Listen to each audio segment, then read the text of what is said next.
জানেন কি, প্রতিদিন মাত্র 2টো খেজুর খাওয়ার অভ্যাস আপনার শরীরে বেশ কিছু ইতিবাচক পরিবর্তন আনতে পারে। খেজুরে রয়েছে প্রাকৃতিক চিনি, যা দ্রুত শক্তি যোগাতে সাহায্য করে। তাই অনেকেই ক্লান্ত লাগলে খেজুর খেতে পছন্দ করেন। খেজুরে থাকা ফাইবার হজমে সাহায্য করতে পারে এবং পেট পরিষ্কার রাখতে গুরুত্বপূর্ণ ভূমিকা পালন করে। এছাড়াও খেজুরে পটাশিয়াম, ম্যাগনেসিয়াম সহ বিভিন্ন খনিজ উপাদান থাকে, যা শরীরের স্বাভাবিক কার্যক্রমের জন্য গুরুত্বপূর্ণ। খেজুরে অ্যান্টিঅক্সিডেন্টও রয়েছে, যা শরীরকে ক্ষতিকর ফ্রি র্যাডিক্যালের প্রভাব থেকে রক্ষা করে।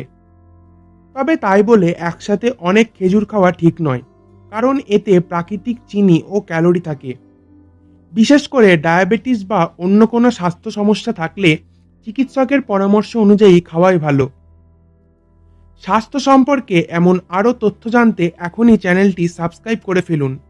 মনে রাখবেন, সুস্থ থাকতে সঠিক খাদ্যাভ্যাসই সবচেয়ে বড় শক্তি। ধন্যবাদ। সুস্থ থাকুন, ভালো থাকুন।